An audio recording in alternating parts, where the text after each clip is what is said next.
essentially we came into the season and we had some seniors who were really not functioning with a team-first attitude.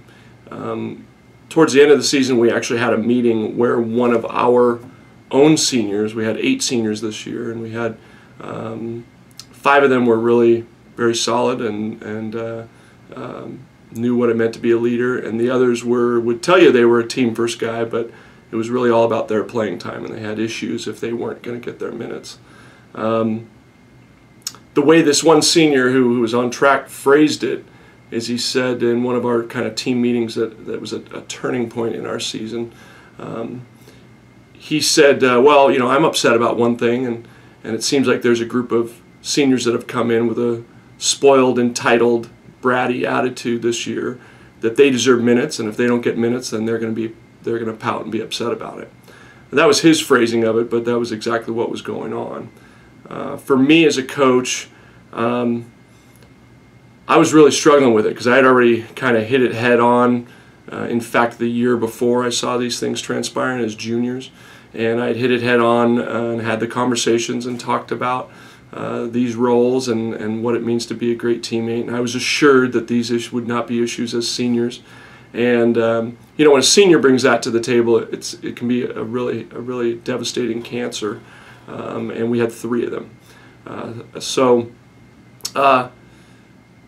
You know, I had already kind of tried to hit it head on, and so I was stuck in the middle of this season with a high level of kind of selfishness and immaturity that was really, really hurting our team. I could see it on the bench. I could feel it in the murmurs. I could see their faces. I was getting some emails from parents who were describing how distraught their child was, and all the while I really felt like, you know, the players, you know, that deserved to be on the floor, you know, in terms of their ability, their skill level, their decision making, what was best for the team, the matchups, all those things I felt like I was doing a good job with, and was confirmed by, you know, many other parents as well as my coaching staff. And we talk a lot about it, care a lot about the kids, just want to kind of put our best foot forward on the floor, but yet we were being questioned because ultimately if they're not in the game, they're going to be upset.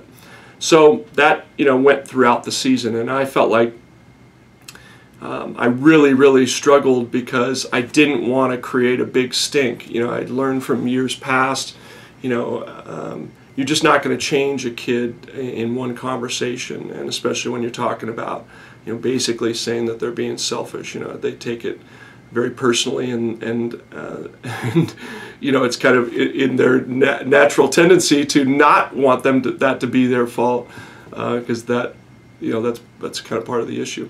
So I was just very patient with it, but that took a toll on me, and I found myself really, really frustrated by the situation, really feeling like we weren't achieving as a team what we could with the personnel that we had because of these issues, and that was really, really tough to swallow, but yet I just kind of took it, and I feel like it was the PCA in me that was learning to be more patient, learning to try to just create a great culture, and allow the kids, you know, the leaders to kind of take over, and really just try to stick to creating positive energy in the midst of all of that.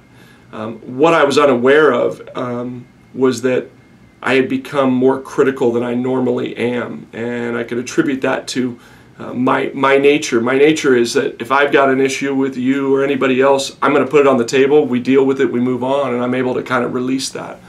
And I wasn't able to release it. I was really holding on to this stuff and concern, like figuring out how to deal with it. It was just an ongoing thing. So I found myself being a little bit more, you know, critical to the team, meaning we weren't playing as well as I wanted us to. What that did to some of the guys that, you know, weren't as emotionally strong as some of the other kids is that it created a fear of failure. And I started to wonder, you know, towards the, you know, middle part of the season, why some players were kind of crumbling and not really performing at their own personal peak. And I kind of tied it to the emotional, you know, where their emotional tank was at. And a number of them were, they tie their emotional tank to their minutes quite a bit. And so that was, difficult because I couldn't necessarily give them more minutes, but I wanted them to enjoy the experience, and I wanted them to not, have to be going through that and having this fear of failure. So I read a book called 3D Coaching, which is a Fellowship of Christian Athletes book, and it noted that point that when you're more focused on when you're more critical than you are positive, you create a fear of failure. So I felt like the PCA training really helped me to identify that and be honest with myself and open with myself that that yes, we had these issues from the players, but I was searching for what I could do and what I wasn't doing well enough. And that allowed me to kind of be open and be searching out. And then to be honest that, okay, I could be more really focus on what we're doing well. I mean, it wasn't that I was being negative. It wasn't that my ratios were off or that my positives to criticisms weren't there. It was that I wasn't really noticing all the good things we were doing as much as I could be as a team. As individuals, I felt like I had the individuals, but as a team, I felt like they felt like I was constantly disappointed because we weren't playing at the level we could play at. But I had to regroup, and like I said, I was having that internal struggle, and I think that put an added layer of stress on me that I had to come to grips with and have learned a great lesson through. At that point of the season, though, I just really forgot about what we weren't doing right, and I just poured out what we were doing great and just overloaded the team, the individuals, the group in every way, shape, or form, flooded them with positive comments and forgot about training and what we were trying to do and what wasn't being done defensively, which had been kind of the crux of our issues all year. We had several guys, notably the same guys that were complaining about playing time, couldn't defend anybody, and it was so and we had a lot of young guys that had finally started to kind of get to the point where they could play, and that's where they took the minutes of the older guys, and so overwhelming them with positive, the trajectory of our season and our play got dramatically better. Of course, I wish I had done it I'd done in years past, where I was just all positive, positive, positive, and very little criticism. But I got caught up in that swirl, and so the trajectory of our improvement just rose dramatically, and we all got on the same page. It coincided with the team meeting where basically the leaders pointed out that these guys are not acting right, and they need to straighten up and just accept their role, whatever it is, and trust in coach. And that helped a lot, obviously, to kind of take that off of me and let me just do my job. And the combination of those two things really freed us up as a team, and we went on a tear. We actually lost the next two games after that meeting, and I had a turning point a couple weeks prior to that meeting. But we lost the next couple games, but we played really well. We played with two of the top teams in our league, which was the top public school division in the Valley this year. And we played competitively. And then the third game, our final game of the regular season, we just blew the team out. We just played outstanding basketball. So we went into the CCS playoffs on a roll and knowing that we had turned the corner and having this attitude and belief, and everybody was just really believing in themselves and in each other. And we were practicing at a high level every single day. Guys were coming in, were more and more competitive and more gelled with each other, and all the personal individual stuff. It went away. It still resurfaced a little bit, but I just wasn't going to worry about it. I wasn't going to address it. I wasn't going to put any, as the great book The Energy Bus would state, I wasn't going to give the energy vampires any of my energy, and I was just going to drive forward with all the good stuff. And we went on a tear. We blew out the first round CCS team. We upset the number 3 seed. We were a 6 seed. We upset the number 3 seed in the quarterfinals. We won the semifinal game by a solid margin, and that was the farthest our school had ever gone in history. And so we got past that, got to the final game, and we were seated up against the number one seed Leland High School, and they were just a force. They were a force to be reckoned with. We were pretty outmatched, and we went into the game and just kind of, it was kind of a summary of our season. We went in, we didn't play as a unit, we didn't play with the right attitude, with the right demeanor. We went in at halftime down by 13 points. And once again, I just kept true to what we had been doing, and went in at halftime when all the crowd would have told me they thought it was over, that we were never going to come back against this team. They essentially dominated us in the first half. And I went in and I just infused them again with just an overabundance of positive and belief in them, and I never questioned. There was no reason to. But I think in the past, when I was a young coach before PCA, I would have gone in and, we need to do this, we need to do that, we're not executing this and that. And instead I went in and, here it is, the biggest stage at Santa Clara University, the floor I grew up playing on as a child, because my brother was part of the alumni board, so we got in there and my whole family's there, and I could be, and the crowd was the biggest crowd we've ever had and the biggest student section in school history and the whole deal. And, the old me would have been really embarrassed. I would have been really embarrassed by the way my team played. I would have felt like, I didn't prepare them, but I knew I had. And there could have been a lot of emotions that I've had in the past. And yet I felt like, the PCA principles have helped me to manage that and to not own that, but to just move on, to flush it, to move on, and to stay moving in the right direction. So I actually went in at halftime and I laughed, and I just said, this is perfect. This is exactly as we've done it all year long. This is, in fact, as our entire season is.